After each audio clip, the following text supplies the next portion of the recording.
Good afternoon, Colorado. Good afternoon, people listening outside of Colorado. My name is Josh. I'm with K4CO Radio. I'm sitting here with K4CO Radio host Joe Nye, the improv guy. What's up, man? Hi, Colorado. Oh, that's a nice Happy hi. evening. Happy Thursday. Happy Friday Eve. Friday Eve. I like it. Friday Eve is wonderful. I got to copyright that and trademark it. You should. I don't know if you can, though. But try. There's a lawyer, there's a way. Exactly. We're breaking into K4CO Radio. Hopefully you're having a wonderful afternoon. We have a great interview ahead of us. If you are listening on the radio, on our app, or through our website, and you're in the car, pay no attention to this. But if you are not, you can switch over to social media platforms and see our beautiful faces, wonderful faces. Probably don't want to see mine, but that's okay. No, it's okay though. I mean, but our guests probably, just not you. The light's really shining on your head right now, so and so it begins, Brian. Pay no attention to the glare. We got another hot-looking follically challenged. That's right. Male in the room. That's right. Your head's a little brighter though. Yeah, I don't know why. But Ruggedly handsome. Ruggedly handsome. Yeah. Thank you, sir. Thank you, sir. Do you wax yours?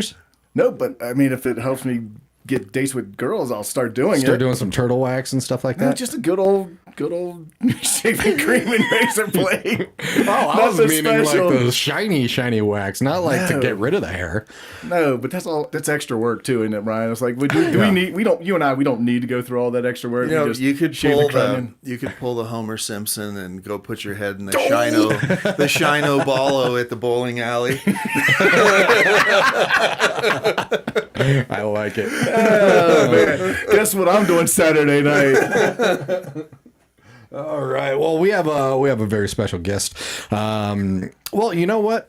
I'm gonna let Joe introduce our special guest. Sure.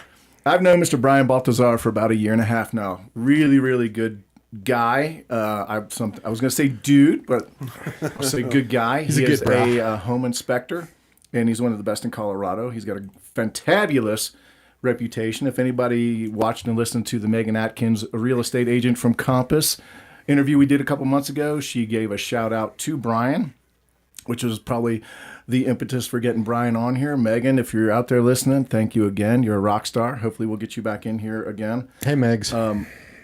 But Mr. Brian Baltazar is founder and owner of Colorado Priority Home Inspection, www.coloradopriorityhomeinspection.com. That's right. And we will definitely say for that warm introduction. And yes, Megan is hands down one of the premier realtors in the state of Colorado. I think she's one of the top 1%, I believe. She is. She totally is. Compass, and it's well earned. She gets after it, and I think it's probably been a minute since she's been in a crawl space, but she'll get in there, and she doesn't mess around. No, she ain't. I called her a badass, and I'll keep calling her a badass because she is. She's tops. She's hilarious too. Yes, it's very subtle, but then once you get her going, man, she's got an excellent comedy funny bone. I thought she would be nervous on that show, but she sat there like she was the ruler of the world, just sitting there all relaxed and stuff. And she was going back and forth with me the whole time, and I'm like, yes. You felt like she had a martini glass in her hand. You know, that she was just so relaxed and just cool. Are we allowed to do that? Provide people a martini or a tequila or something like that? Unofficially, no. Unofficially, no. So that's not going to happen. Forget I said that. Yeah. But, I mean, whatever people bring in, I mean, I can't stop anything. So, a bottle of hooch in a paper bag. Exactly. There you go. Mickey's Big 40. I like it. What inspired you to start home inspection? How long have you been in home inspection? 4 years. Okay. And, the big inspiration to it was 2019. And this is for a lot of folks that, if you've ever kind of had that moment where you were, what am I going to do for a second act? I'm at that point in my career where it's like, I'm not going to be the guy that quit, but he stayed, but it's time for me to move on and do something else. Mm-hmm. And so I just narrowed it down to like, what does everybody need? They need food, you need clothing, you need shelter, you need money. Good plumber. Right. Mm-hmm. Yeah. And so, I was in the financial sector, so I'd already done the money. The food thing I wasn't going to do. Clothing thing, not so much, but everybody needs a roof. Right? They do. And the timing. Not if you live in a tent on a sidewalk like me. And the roofs vary. Yeah. He can fix your tent. But everybody needs a roof. And the timing was kind of cool because this was December of 19. And my cousin Kyle Hernandez started and founded his own home inspection business, Holdfast Home Inspections. Mm-hmm. And he did that. And I was like, oh, okay. Well, so I started talking to him about it. And one thing led to another. And that February of 2020, I had the hard conversation with my wife and kids that this was what I wanted to do, and they're thankful now, I'm sure. Yeah. Because I know you're successful. Yeah. And for the most part, yeah. You're on here. And the big thing was just like making that leap because I wasn't going to be part of a franchise. It was going to be mine. So you have, the whole C-suite right here. And, as fate would have it, I think it was March 9th of 2020. And my son and I were in Montrose. We had just finished snowboarding and Telluride. I was going to come back on that Monday and give 2 weeks. And the world shut down on Sunday the next day. I hadn't said anything to work about giving the 2 weeks, so I had to ride it out until the fall of 21. And that's when I finally left my job and founded the company and then started doing home inspections. Mm-hmm. What industry were you with? I was in the financial sector as a marketing guy. Yeah, and I was in finance too for like 14 years and everything like that. And did you have some licenses, Brian? Yeah, so I did. Okay, so old enough to where like I had the Series 6. Now they did away with it. FINRA did. Right. It's they called it something else now. It's with letters. But it's with letters. I don't care. I had a 6. GARBAGE. Yeah, that's right. CRAP. So 6, 7, 9, 10, 26, 63. Were you compliance? You had a whole bunch of stuff. No, I had at one point had managed people, and then that's it, for the 26 though of what you're getting at with the compliance thing, it was approving client-facing communications. So emails, stuff like that. Yeah, that's right. It was. This was when I was doing operations communications prior to getting into the marketing stuff. We are all. I can't think of the term. We are all former financial services world people. I can't think of. God, that's sad.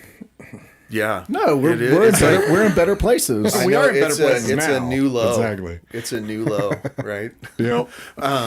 I am grateful for the financial sector, though, because it did lead to a lot of different things. And then ultimately, I was able to make the most out of my own personal and professional growth and understanding that, like, I was the person that's in charge of it. Because if you try to let somebody else be in charge of it, that's a bad idea. It'll never go the way that you want.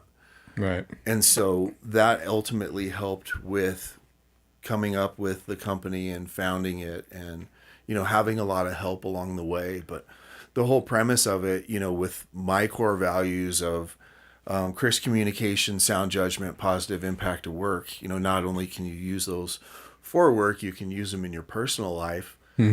And that translated well to the home inspection world because, how I can kind of separate myself, what I figured out was these folks, outside of investing in your own personal and professional growth, this is the biggest investment you're going to make.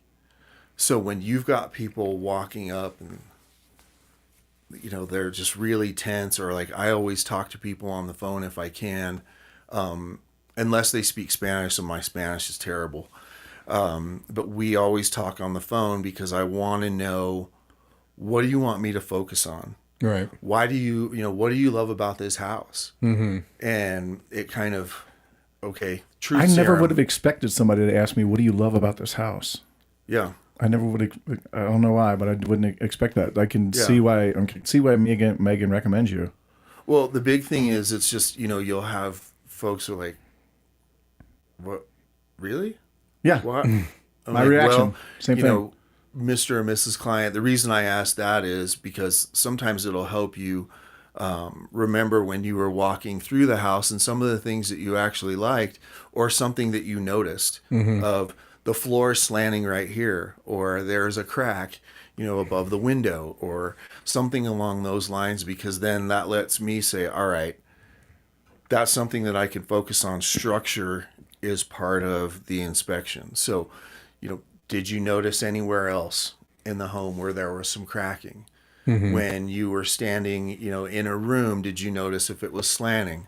Because there's times where you have like really bad structure and it's like you're walking in a fun house, you know, and it's just like, that's not the way this is supposed to be. So it can really diffuse people a bit so they have a little more truth serum. And then, like, I mean, you've got to build trust quick. And, you know, in general, trust arrives on foot and leaves in a Ferrari. So with this, we're like, all right, Brian, you're on. You've got to let us know this, this, this, and this. Where's this trust guy? I want to borrow his Ferrari. Yeah, I know. He left. By the way, Josh, he said something about core values. Did you write those down for your own?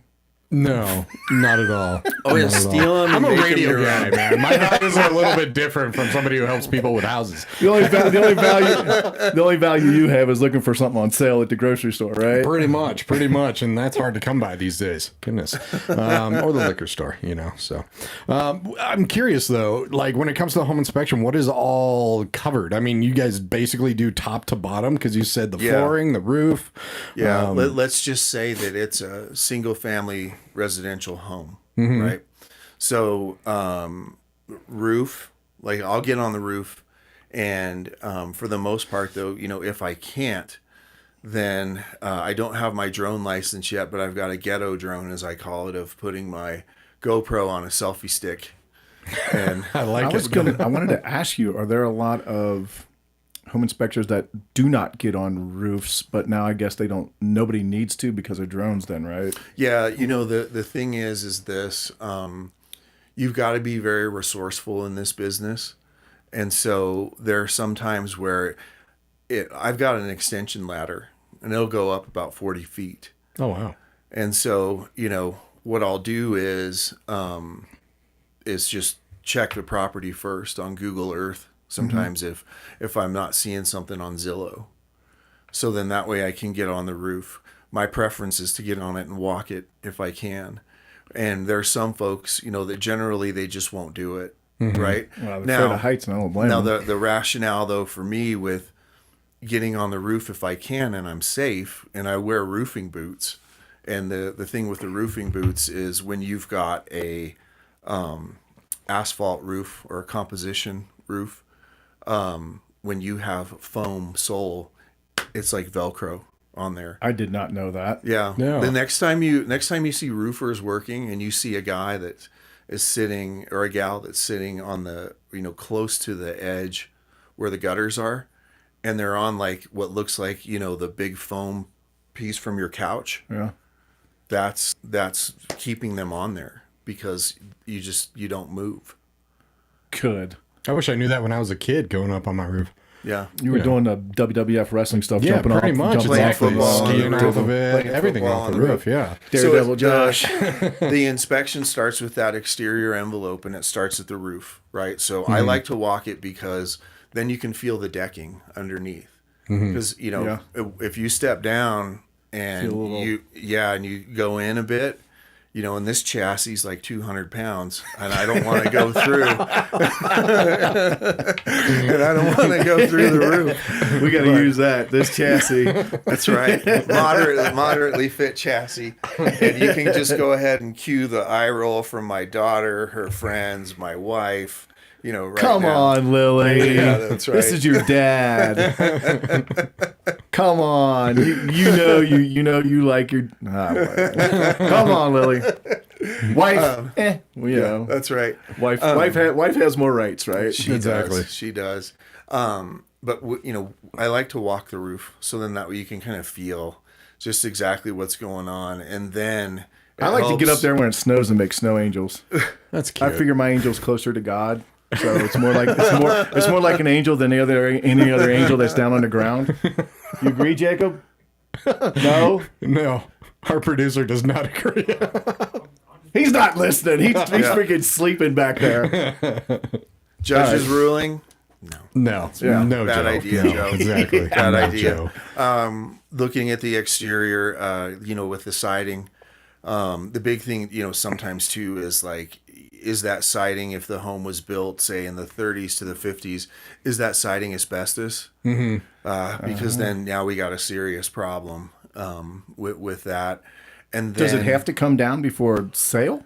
well, the Or thing covered is, so or I'm licensed something. and certified in Colorado and nationally to test for asbestos. So I would pretty much call for an asbestos test on that for the client, because that's a pretty big bargaining chip. Because you would, like, if it were me, I would want that gone. Right. That's nasty stuff. Right. Yeah. We see yeah. commercials on it every day. So And it's, abatement. It's not remediation. There's a big difference between the two. Abatement means it's gone. Yeah. Completely. Whereas remediation, you're just, we'll just treat it kind of thing. That happens sometimes. Structure is another thing that we focus on too. And then, I'll go to the basement first thing, because I want to, if I'm able to see the floor structure, and then if there's parts of the basement that aren't finished, so you can see if anything is cracking in the foundation, you'll want to know that. There's something too that I remember where it's cracks up and down are okay, but left and right and everything, that's worrisome. So what you're thinking of is, like when you've got a horizontal crack. Yeah. In your basement, in the concrete, your biggest concern is it going to bow? Okay. Right. Right. And so what I do, and this is what I learned from structural estimators and structural engineers, just put a level on it, and you'll see just exactly what kind of movement you may or may not have. Okay. A good rule of thumb, and Joe saw this when I had presented, was, listen, man, if that crack in the foundation, even if it's a vertical one, you shouldn't be able to put your fingers in there. I mean, that's a little problem. common sense on that one. Yeah, exactly. That's why I would totally fail that test. You can laugh. Oh, I'm laughing on the inside. Trust me. Do you It's not the only test you'd fail. do you know any? I wouldn't say concrete guys. What are the companies that go in and lift up the foundation? There's some folks that'll do like the mud jacking. Mud jacking. Do you have like a contact there? For mud jacking, no. Okay. I've got a contact though for structural estimator, structural engineer, and because they'll do some of that work themselves. What's the soil? There's something in the soil over closer to the mountains. Bentonite? Yes. Bentonite and clay. Houses are sinking, right? Yep. And it's just like a whole zip code or two, right? Yeah, I can't remember. I know what you're talking about, but the bentonite is the stuff that that's pretty loose. The big thing is, and I learned this the other day, I had a client that is a land surveyor, and one of the things that he told me was like, I looked up this for this new build, and they over-X'd it, and I was like, what does that mean? He's like, they over-excavated it because they went down 10 feet to get all of that dirt out of there that was going to be a problem. Yeah. Mm-hmm. Yep. Right? So when you see those earth movers and those excavators, now I'm going to start looking at them differently. How much are they moving? And how far down are they going? Well, and I remember before they too, build? I was actually way back, many years ago. I was an inspector, geotechnical inspector. Talking 100 years ago? So, yeah, about that. So, they dig it out, and then they would find out, they test the dirt, test the clay, and of course, Colorado clay is always the worst. But, then they'd know exactly how much moisture they need to add to it. Then they'd repack it, refill it back in, so that is Big the science experiment. Yeah, exactly. So I definitely know a lot about that stuff. So, because they want to make sure that every dirt and clay and everything has the peak hardness, Sure, which includes a certain amount of water, certain amount of compaction. So, yeah, Absolutely. And you just want to make sure that, ultimately, as best as you can, that those things were done. I mean, we don't see that so much as a home inspector as just seeing it after. exactly. And then like if you've got a subfloor versus a concrete floor, and so essentially you're going to have a crawl space under there, is that like so my threshold for getting in a crawl space is like from the floor, if it's about that high or lower, not getting in there. No, Not just getting in claustrophobic. there. Yeah, gotcha. And a lot of times though, those crawl spaces that are on that ground level, even though like I'm showing you this high, if you look in there, you're going to have dirt that goes right up to Oh, I'm sure. the subfloor and stuff. So I'm just like, not happening. And I'll take pictures under there and as best I can. And then also you can kind of feel if there's any humidity too.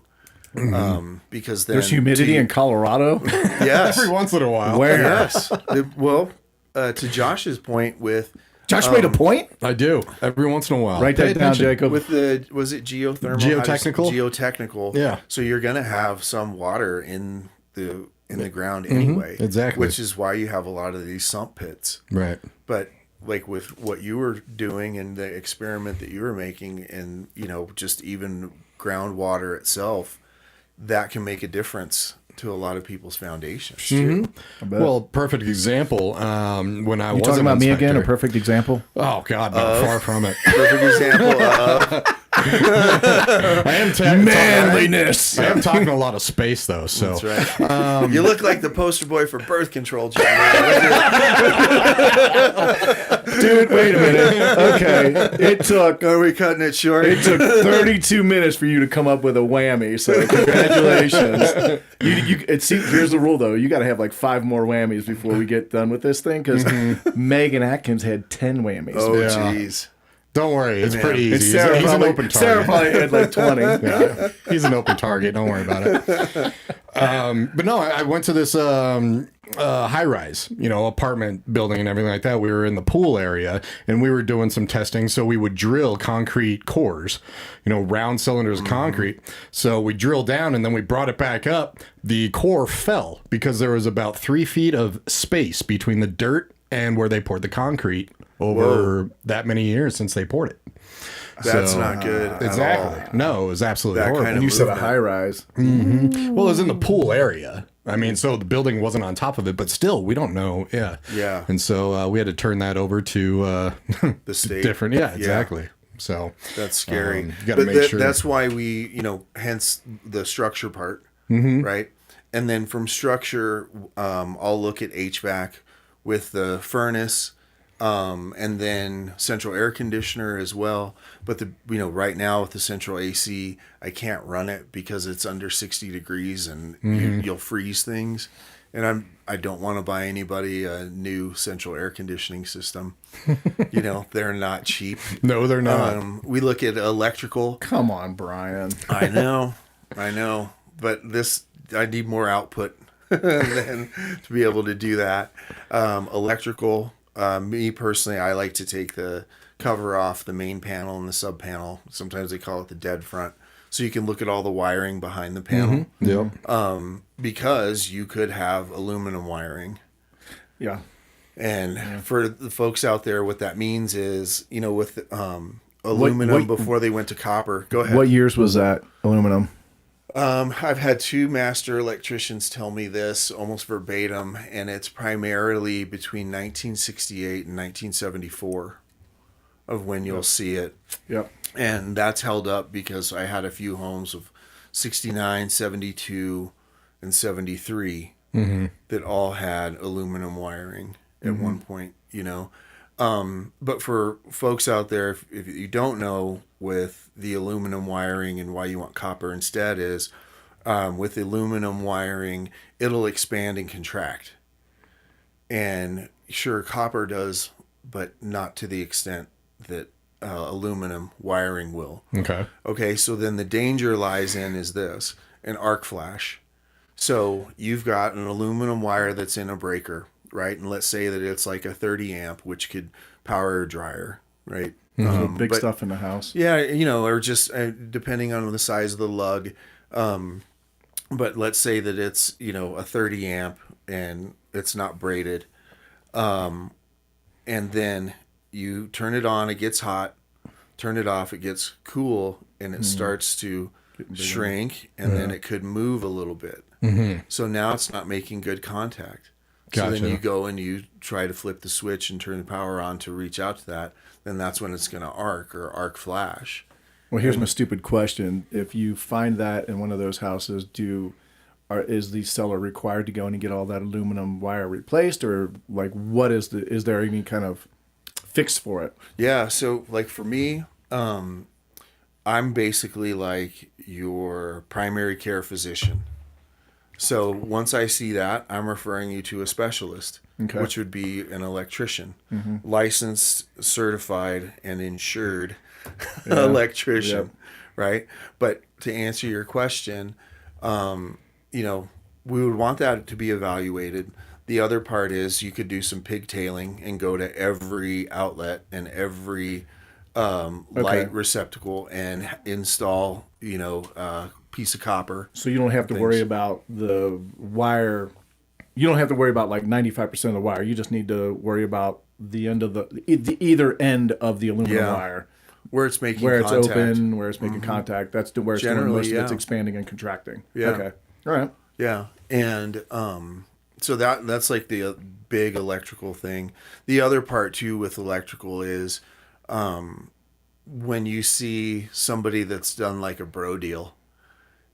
Like after bro deal. Yeah. You have given us like 5 really cool words. Three or 4 of them were before we got on the air. And what I mean by like the bro what? I mean by like the bro deal is the bro deal. I'm gonna have to start using that one too. So it's just like we're sitting around and it's a job you don't want to pay for. Right? It's a bro job. Yeah, but it's more like Josh, after this case and the next case, we got that one case left, and then we're going to go work on your main panel. And that's the best time to do it. Yeah, exactly. Absolutely. And then, you don't got to worry about adding another breaker. We'll just go ahead and add another wire right in here to your central air conditioner and double tap it, And that double tapping is dangerous because... Double tapping is dangerous, yeah.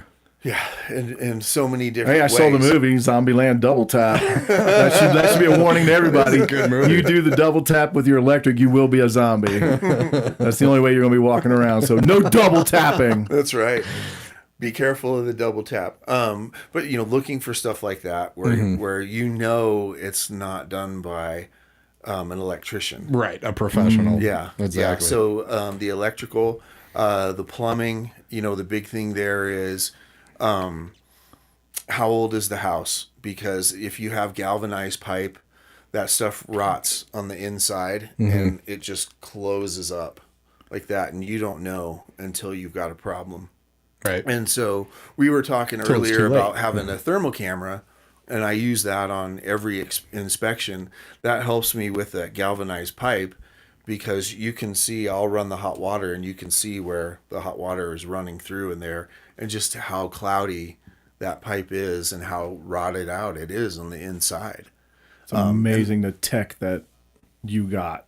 I mean, it really is amazing the tech that you have. Yeah. Which it's more, it's a plumber's. Well, and like I definitely have home inspector envy on some people because you remember that crawl space where I won't get in and I was talking about? Yeah. You can get a $6,000 remote control crawler. Put it in the crawl space. Okay, so it's a freaking big old thing that all 3 of us boys had when we were young. The 4-wheel Jeep, whatever thing. So it's that thing. Some of them are like 6 wheels, and they're like the wheels are like that big, and they'll just go right up play with a it one piece day? of concrete like that, and go right over, and like stuff like that. I mean, can I come over and play with it? Oh, I got to get one. You got a big old wish list, bro. I do. It is Christmas. I Yeah, what were we talking about earlier? Oh, the sewer scope. Yeah. Yeah, the one that I want is like $10,000-12,000 and Oh my God. it's I think it extends out 140, 150 feet. Wi-Fi to it. You know, like all kinds of just bells. For that and amount of whistles money, that way. it better make breakfast too, for goodness sakes. I think it'll do your taxes. Damn well better. It'll do your taxes and guarantee against an audit. You So, know, like all that stuff. Is your lovely wife listening? Yeah. So I'm going to put believe this so. out there for you. Lovely wife of Brian Baltazar. His wish list is like 9 tools worth $80,000. So Let's see if she. you got to put in texts some me that she's overtime. Let's do it. Exactly. OT. Exactly. Oh yeah, my mentor Kyle Hernandez. He's watching. He with his son. Hi, Kyle. Hi, Kyle. Hi, Yep, Kyle's Kyle son. and Caleb. How's it going? Oh, hey, whoa. We got to do this, man. Oh yes, sir. Again, Brian Baltazar. My apologies for doing this stupid, this rough segue. For all of our Brian listeners on Baltazar, radio, founder and owner of Colorado Priority Home Inspection. His website is www.coloradopriorityhomeinspection.com, and the phone number is 720-925-1725. And I'm sure, Jacob, that's probably going across the bottom of the screen. yep. Okay, so they're on it, 720-925-1725. Sorry about that, Brian. We People got text to that number do too. that for you. Yeah, they can text me. They That can text number that as number well. too. Perfect. And then I'll land the plane here on. We were talking about what all is in the home inspection, and we covered the roof, the exterior, Sewer. structure, Electric. HVAC, electrical. We were getting started on plumbing, Windows? windows, floors, doors, countertops, cabinets, drawers. I like to do take a peek at a few of those cabinets and drawers. It just kind of depends. And then like the big thing with the floors too, what I'll do, and this is it's kind of funny and kind of simple, but when you've got a floor that's sloping, it's one thing when you put a level on it. So what I do is I'll just put a marble. Yeah, that's what I was thinking right there. And Yeah. I'll just let it go and just we'll film it, and I'll even maybe if I can have it roll right by the level. So it just kind of lets you know just exactly the hard and fast that okay, this is sloping and there is some movement. Right. This really sounds like a Trivial Pursuit question. What things in a house do home inspectors not cover? Because I can't think of anything. You've listed Stuff behind the wall. stuff behind the wall. Where like we so can't, insulation. Yeah, like and you can see there's with the thermal camera you can see that maybe there's no insulation on a wall, so you would comment on that. Okay. But like I can't bust behind the wall, and I'm not the code inspector either. So there's certain instances where we do make reference to codes, but I'm not the code inspector. So I'm unable to say, this is it should fall under the 2018 IECC code, or anything like that. Yeah. And things like that will come up from time to time. But there's that like that we don't do.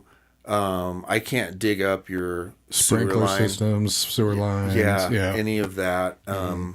With the sewer line and inspecting the sewer line, having a locator really helps because that could, there's a big difference between breaking concrete, breaking asphalt, and then just digging in the dirt. Right. Exactly. And then if you're going to be doing the asphalt and having to get out into the street, that's a whole other kettle of fish with getting a hold of that particular municipality.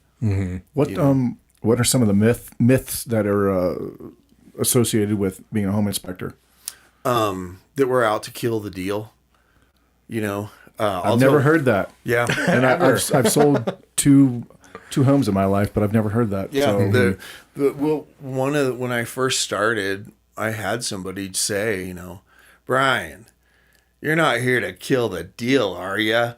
And I just said, no, but I may contribute to the obituary. And I like that. and they, and I wasn't laughing, and they saw that I was serious because look, if this thing isn't going to work and this person terminates, I mean, it's not only stuff that I may have found, but there could be funding. There could be all these other things that are part of the obituary of why it didn't go through. It's actually called honesty. I'm going to be honest about this property, and then you are informed to make a decision. Yeah, exactly. I mean, the big thing is like, no, we're not out to kill the deal. More than anything, we try not to be too speculative about things and just report the facts. And then, I think those are with some other bigger myths. Let me ask you a crazy question. Has it actually killed the deal, or 9 times out of 10, does it make the seller go back to, we'll call it the drawing board, and make some fixes? I mean, but does it really kill the deal often, if at all? I think there's always fixes that can It's got. I mean, it's a There's house. always for goodness things sakes. going on. It's a house. It's a house. Exactly. Unless it's completely made out of concrete, and even then, I mean, Yeah, because we do have some shifts. that are Exactly. that are made out of cinder block. Are there any other myths? To your point, Joe, that See that? I made a good point. that with killing the nine deal, years. like let's say for example, it's you go from cast iron to clay in your sewer line, right? And in this particular home, you've got this real big cottonwood tree in the backyard. And it's the sewer line's 10, 15 feet away from that cottonwood tree. Yep. Didn't matter. Yep, The it'll roof find got it. in there. It's blocking the line. And I can't push past that with my sewer scope. That's not going to fix itself. No. Right. It has to get fixed. So that could kill the deal where the person was like, look, I'm under contract in my home that I'm selling, and I've got to get to another place. And I've got to be able to get into something that's turnkey and ready to roll. I can't. I don't have time for this. I got to go to something else. Outside question: Will the tree roots invade PVC pipe as well, or PVC pipe impervious to tree roots? I found twice this has happened, and the most recent one was like 2 weeks ago. PVC pipe was installed for the sewer line, and at the top there was a little puncture that may have happened during the install. Found its way in. Tree root came in. Wow. Yep. Yeah, and it was about a foot long that it went down that line, and it was catching debris. And debris, whatever is running in your mind, what you think debris is Yeah. right. right. So it was catching all of that, and then in some instances, it would just take up the whole line. So it can get in there, It'll find a way. And if you don't have a good connection too, like say for example, we're lateral, and then you got a 90, and you start going down vertical. Well, hopefully you've got a real good connection there at that 90, because I had one where it was a pine tree, and the roots got in there at that 90 because it wasn't a real good connection. Here's another stupid off the wall question: Are there any trees in people's yards that have have the biggest reputation for doing this, or is it just any breed of tree? Oh, you know what? Thus far, what I've seen is pretty much about anything. Anything They're looking for water. Yeah, well, yeah, exactly. That not only do the roots anchor it, but then they've got to find water. And you already have water vapor in the ground, but then you introduce this sewer line that's got an endless supply of water. So all that water vapor goes right to that line, which means the tree's roots have got to come over there too, because that's where the party is. Yeah. Exactly. Do you do, is it strictly residential? Do you do commercial? Do you do industrial? I do residential. You have to, you end up having a different license for commercial, and, going through a different set of rules. So I mentioned my cousin Kyle Hernandez, like he's both residential and commercial. Okay. So there's some guys that'll do that, and for him with hold fast home inspections, if you need commercial, I recommend him. But with the commercial, it's obviously a different set of rules, different codes. There's a big difference between, this isn't directed at either of you, and call me Detective Obvious, but it's, big difference between a 10,000 square foot industrial building, you know, in a 5,000 square foot residential home. Right. That's what Josh has. A 10,000 square foot home. What can I say? I make money. You need your space. Yeah, I You need need your space. space. Exactly. You know, those monkey butlers got to have their own wing. Yeah. Monkey you know? Butler. Yeah. Monkey butlers. Yeah. Monkey That's the name of my improv group. Really? Is Monkey Butler? Monkey Butler. You all Dude, you just scored a point with me. We got this is one of my favorite questions to ask, but we got to get this one in. What questions should a homeowner ask a home inspector or even a real estate agent? Right, either one. Yeah. The big thing is you know, what's your approach when you inspect a home? Walk me through how you inspect it. And then, you know, in Colorado, you don't have to be licensed and certified, but it's good to have it. You know, do you have any certifications? And then on top of it, what all are your services? And are there some services that you don't have, or you don't do? Do you sub those out? Okay. You know, how long have you been doing this? You know, that kind of an obvious one. If it were me, I would want to know, like, what do you love about home inspection? How long have you been doing it? Yeah. How long have you been doing it? And then, you know, what do you love about it? And then, I like getting into crawl spaces. yeah. Doing sewer scoping. That's what I right. like as I'm smoking a cigar. So what do you love about it? For me, I really love, you know, obviously I really love helping people. I knew you were going to say that first. You got to be a humble servant with this. And so that's a lot of fun with helping folks. And then the other thing is I want to find a clean house for folks. Right. You know, And I've thought about this too. It's just like you're not serving the sellers, you're not serving the buyers.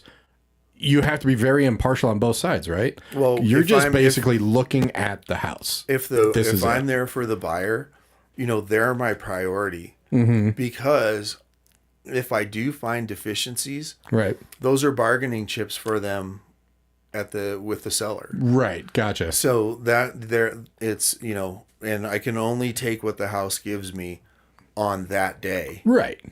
Right. Right. So, you know, or if a seller is telling me, hey, I want you to inspect the home before I list it, you know, well, okay, then I'm going to look at this home for you. And like, here's the things that you're absolutely positively going to want to know, you know? So it's a little bit different than what you were saying, Okay. you know, where like I'm representing the buyer or I'm representing the seller. I mean, either way, the results are the results. Yep. So Exactly. That sounds like a smarter way to do it anyway. Yeah. Get it inspected before you put it on. Oh. Market. Definitely. And the other thing too, though, Josh, with what you're saying is this. If I'm representing the buyer and the seller happens to get there and they ask me how the inspection is going, you know, I'm going to say, you know, something along the lines of, well, I'm pretty limited on what I can say because I'm representing the buyer. Right. Right. So we can't tip their hand. Right. You know, whenever I'm testing for radon, you know, I'll get well, did we pass? And I'm like, I'm representing the buyer, so I'm unable to tell you just exactly what the exact result You'll is. get the report. Yeah. Yeah. How long does it take to get the report? How long of a process is from start to finish for the inspection? Generally, I can have the report to folks for the home inspection and the sewer scope within 24 to 36 hours. Oh, wow. Yeah. Once you pay me, then that's when I can get the report out. Right. Because otherwise, I'm not releasing the report until I get paid. Yeah, exactly. I mean, Makes that's sense. just... It sounds like super obvious, but you'd be surprised. But I'd like everything that you do before I hand over some money. Yeah. But with the other things though too that I love about inspecting is, you know, I love getting on roofs. It's kind of You got to be one of the few. It's kind of an adrenaline thing for me. And then I love finding stuff on the roof too, because a lot of times there's things that you're gonna miss with a drone. And I was going to ask you that before. Yeah, exactly. I mean, you would think that perfect using is a it? drone, I mean, there's got to be things that you missed Yeah. than walking it in person. Yeah, there was. I just did a home last week, and this one was a triple pull. And what I mean by that is, got up on one level of the roof, had to pull my ladder up to get on the next level of the roof, had to pull my ladder up again to get on the top level of the roof. You must have been loving that house. What rich person's house was this? It was a townhome that was like the slab on grade where you walk in. Then you've got your second level, you know, where you've got your kitchen and living room. Then top level is where the master bedroom was and bath and all that. Wow. If I was you and I had a wish list of a superpower, it would be able to fly. Yeah, flight. For that there. Okay, so for superpower, let's talk about superpower then. I'm thinking invisibility. Because like you could see some really cool stuff being invisible. In the comedy part, though, think of the comedy part. Like you could make poop just like come out just out of thin air, right? Or pee. You know, he just scored like 9 points with me on that one. Nobody on this planet was expecting. Did your daughter Lily? Was she expecting that? No, not at all. Well, that was for you, Lily. Right, like that would just appear. Or if you drank something. Brian, we are getting to know your sense of humor, and I'm digging it, man. You drink, like, let's say you're drinking coffee. I mean, it's just going to disappear as soon as it hits your lips. Right? Well, it's got to come out, too, so. Right, but then you're invisible, so anything that's going in is going to disappear, and anything that's coming out is going to be visible. So.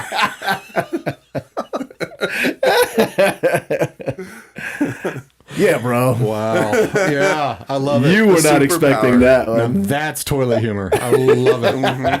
Definitely. But what we were talking about, I'll bring it back real quick. Let's bring it back to what I work. love was, you know, like getting on the roof and finding that stuff that. Since we've been going this round, so you like to get roofied. Yeah. Roofied is what you're telling me.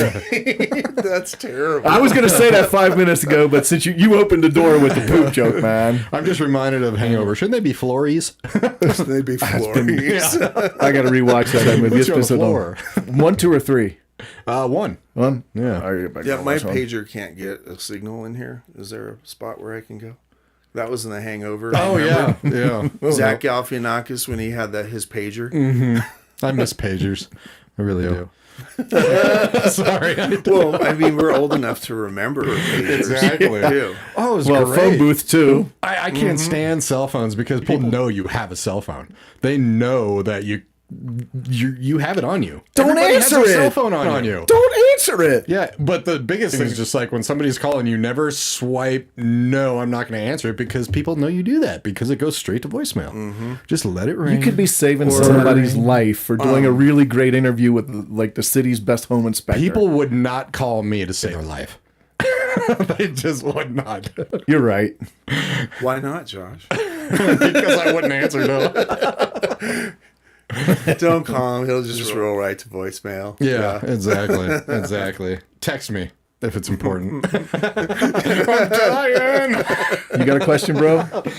I do, actually. So you said you really like talking with the clients themselves. So, I mean, you work directly with real estate agents, or is it mostly directly with the home buyers and the home sellers? Primarily with the agents. With the agents, okay. Yeah. Gotcha. Yeah, that's where I'm going to get the business from, and then the occasional would be directly with the clients when they're referred to me from a previous client. Mm-hmm. Mm-hmm. Gotcha. That's a lot of times where I'll start talking to them first before I even talk to their realtor. Mm-hmm. And in those instances, whenever I have, say, like a client that will come to me, I'll ask, okay, do you have a realtor? Right. Could I have their contact info because I need to talk with them? Because the realtors, they'll have at least 3 different home inspectors that they'll provide for their clients to choose from. Mm-hmm. So I want to be respectful of that and of those 3 and talk with that realtor. And just, look, I know you've got your 3. The clients wanted to use me because of this referral. More than anything, I would just love to earn an opportunity on your bench. Mm-hmm. Right. versus trying to come in and take over everything. And that's just not what you do. Would you recommend a client, say someone's getting ready to sell their house or something like that? Would you recommend somebody call you and say, before I even put it on the market, before I even, go through my realtor and everything like that, I want a home inspection? Or what advice would you give somebody who, before they do this? If you wanted to do a home inspection before you list the home, good idea, because you're not going to be surprised. Right. Generally you're not going to be surprised unless something changes from the day of the home inspection to the day the home is listed. Right. And what I do is I try to make it kind of sticky assets to a certain degree of, listen, if you want to use me to do your home inspection before you list and you like the level of service that I provided, well, I'm going to give you 40% off of the home that you buy for your home inspection to do the inspection there. Wow. Gotcha. So we kind of do a round trip that way. And, a lot of times folks will do that unless they're moving out of town, out of state kind of thing. Right. So, but yeah, you don't want to be surprised, especially with like your sewer, more than anything. Right. Because who knows the last time some of these folks have had their sewer line scoped, if at all. I would think 99% of the time people do not do that. Actually, a lot of people do.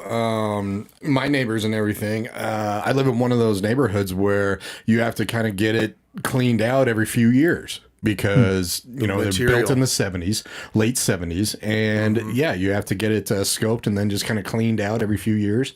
Sounds like you might have cast iron to clay in your neighborhood. Quite possibly. Yeah. I don't know. All I know is if you wait too long, after 5-6 years or something like that, it just starts backing up. So you always just kind of throw that snake in all the way. Yeah, I think your material might be that cast iron to clay, because with that cast iron, so for folks that are listening or watching, cast iron, is generally in homes that were built before 1980. Yep. And you'll see it, a black metal pipe. If you took a magnet and put it up to it, it'll attach to it. And that's one of the ways that you can tell that it's cast iron, because it's iron. If it were, copper, it's not going to be magnetic. But what the lifespan of that, 75 to 100 years, and think of it like a cave where you got stalactites and stalagmites. Yep. That it does that unless you clean it. And you go in with like a chain knocker or some carbon bits in there that are going circular to clean it out. And then you've got to hydrojet all those shavings out too. And you can, almost do the same thing with clay as well with the chain knocker, but you've just got to be careful because that clay can crack and break and stuff really easily. Exactly. So, yeah. Right. But yeah, now you guys are ready to scope sewer lines. Definitely. It sounds like fun to me. Is there anything we haven't talked about that you want to mention, talk about? Anybody want to give a shout out to? Well, shout out to my wife, Sarah, and my kids. Christmas list, lovely wife. Jack and Lily, for, just supporting me in all this, because you really, really kind of hang a lot of things out the window to be able to do this and do this career. And I wouldn't have been able to do it without them. And then my cousin Kyle helped tremendously, my mom and dad. And then, mom, rest her soul, she passed in October. And that was like one of the things Joe and I had in common, was both losing our moms this year. And then sister and brother-in-law have been great. But I think something that we haven't covered that you guys might find kind of funny is people always ask, like, how do you scope a sewer line? And the smell and the poop and the poop, And the poop. and the smell. Okay, here's the question. Yeah, right. And so, How do you it's like? I had a moment like You put a clothespin on your nose. 2 moments like that. One of them was a house for Megan Atkins, and it was in a crawl space, and I was literally sitting there like this, and the clean out was right here by my face. where I had to put the I sewer hope this ain't scope. going where I think it's going. I had to put the sewer scope down that, and I was like, just looking at the screen and Oh, dude. I was expecting you to say something shot out at you, but No. just the fumes. Okay, good. Just the fumes. No, just the fumes. And then I had one where it was a new build, and it was the 11-month inspection. So whenever you get a new build, the builder will warranty the home for the first year. So a lot of times you'll get an inspection when you first buy the home, And then 11 months later. and then 11 months later. Is that 11 Right. month one later automatic, or does the homeowner have to order that The themselves? homeowner generally orders it, or like I if did I do not the home know that. inspection, if I do the inspection, I may reach out to them in that 11th month. Well, that's huge for homeowners. So note to self, homeowners, like if you got a new build, Yeah. put something in your phone 11 months out, get Brian over there. I did not know that. And But make sure that like if So the you've warranty got a pays new for it. build, get your sewer line scoped, because just you don't want to find out. I'm not into the hard sell, but you don't want to find out that you've got a problem after you move in. Right. no, Exactly. definitely. But I was doing this new build 11-month inspection, and I was scoping the sewer line, and you always send cold water down the line because hot water will steam it up, Right. and then that heat will generate steam and it'll come back out.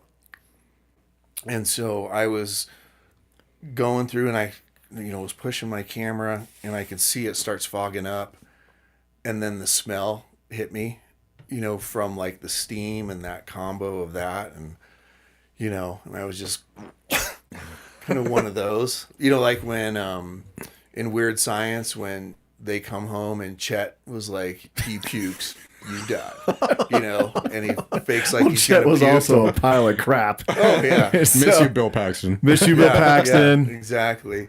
But when he was like faking like he was gonna Yeah. puke, that's basically what it felt like, But yeah, So- anytime that comes up, when I get that close, I always think of Bill Paxton Right. as Chet.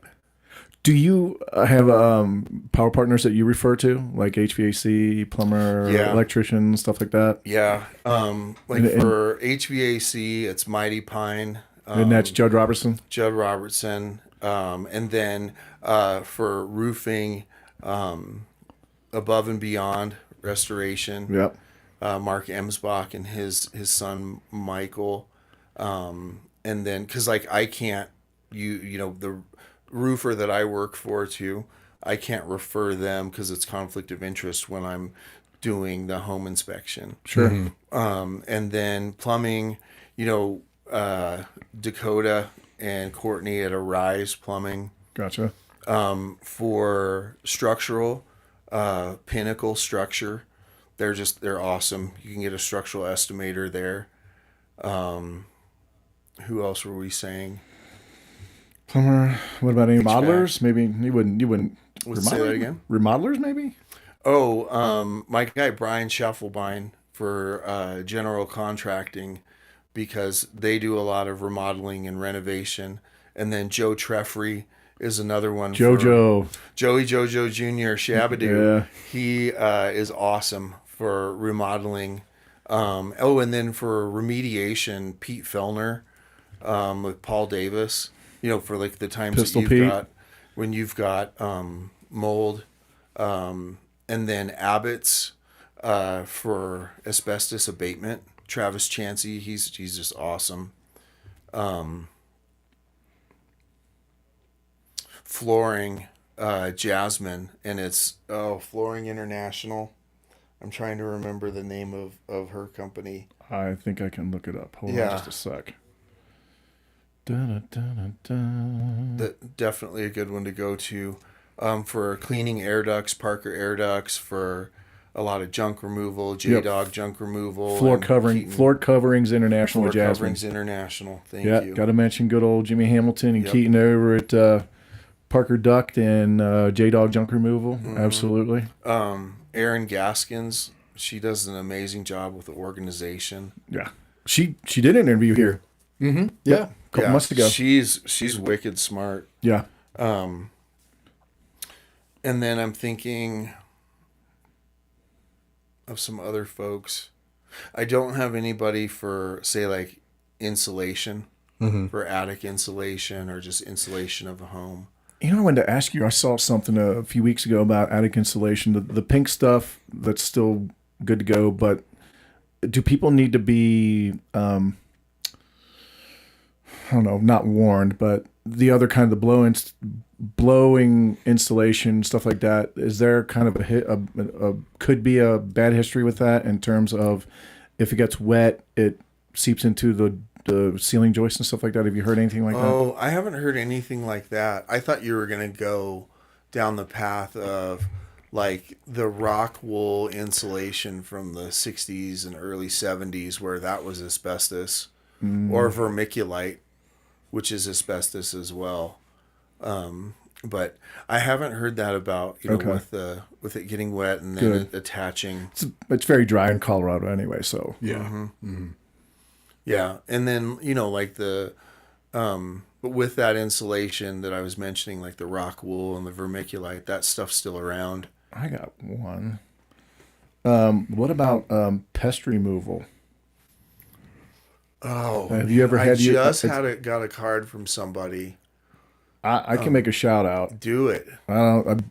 David Peterson of David Peterson Pest Control, great guy of outrightwildlife.com. Yes, outrightwildlife.com. David is an awesome guy. I'm going to keep bugging him to get on here too, but he's a really good guy. Really great reputation for pest control.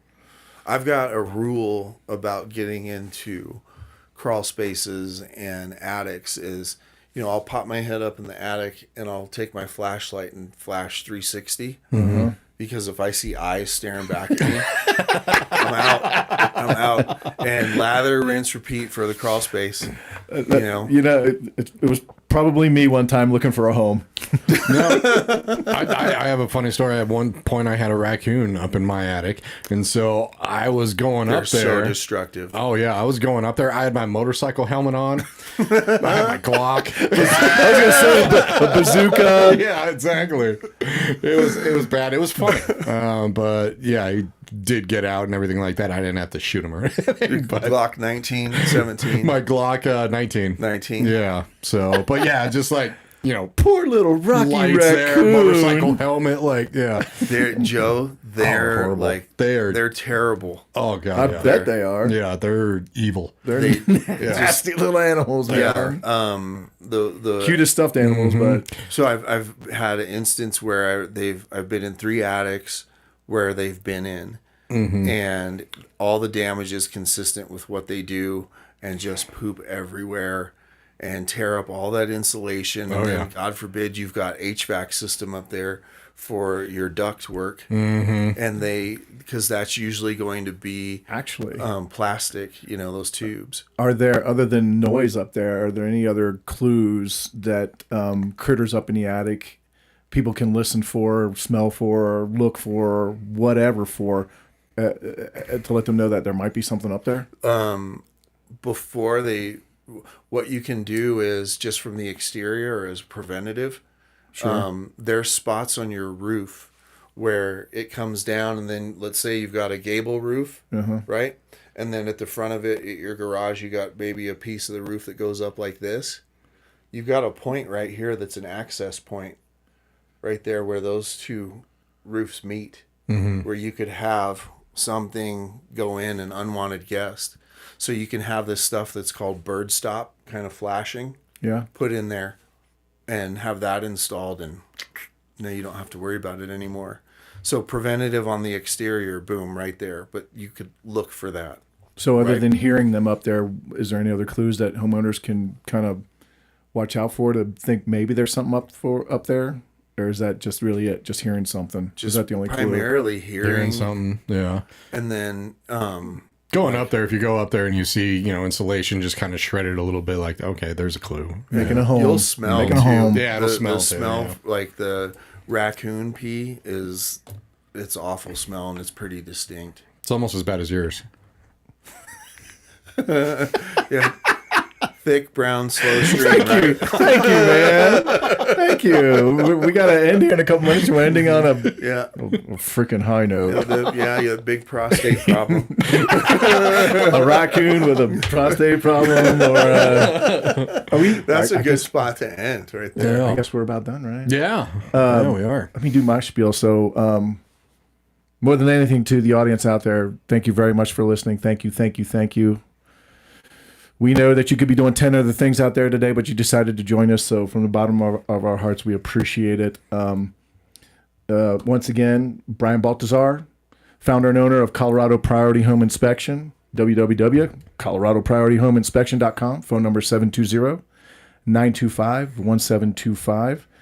Please don't do this while you're driving, but if you got a laugh or two, or you got some good information, if you could do us here at K4CO a favor or a flavor, pull up your phone, pull up 2 friends or 2 family members, and just send them a text message and say, hey, you got to get online with www.k4coradio.com. Listen to us. We got our Sunday show from 10 to 12. We talk about nothing important. We just make people laugh. At least that's our goal. That's right. If you're a business owner or salesperson out there and you want to have a large audience in 50 minutes of time and talk to me and Josh, or maybe just talk to Josh, you can just tell me to shut up if you want to. And feel free to call Josh and talk to us and come in here for an interview. That Sunday show's great. And yes. Real quick, today I had a sponsor, and it was Denver Winter Ball, and I sit on the board for that. It's a nonprofit, and we've got an event this Saturday. And if you text me at 720-925-1725, I've got a code to give you a discount for our black tie event. That's our big fundraiser this Saturday, and the profit goes to Food Bank of the Rockies to help those folks that are having food insecurity. So $1 that you share is worth about 3 meals. Very cool. What'd you say? How much? 3 meals for $1. Wow. That's, yeah. You got anything, bro? No, all good. Thank you very much. I really enjoyed this. Thank you guys. Yeah, Brian, definitely. Big thank you. Yeah, and no, yeah, I mean, all we do is local businesses here. So go on to YouTube, just type K4CO Radio, and then whatever you're looking for. So roofing, inspection, anything, you'll come up with. We have tons of interviews, so check it out. Also, Colorado only artists. The hour is coming up here every single day from 7 p.m. to 8 p.m. So stay glued to K4CO Radio and discover some of the best Colorado artists. 10 a.m. to noon on Sunday. Talk America with Josh, Joe, Sean, sometimes Sarah, and we might have a special guest. We do have a special guest this Sunday. That is right. It's going to be our first time on Let's Talk America, so it's going to be fun. It's going to be worth a watch. 9 p.m. tonight, Kind of Vague Radio, and a deep dive into Colorado music with Andrew Tallon and Rob Dixon. Thank you very much for joining us with this. If you did get on here, about halfway through or towards the end, this will be on our K4CO Radio social media platforms for at least a month. So check it out and share it with anybody who needs it. Take care, everybody. Have a good Thursday night.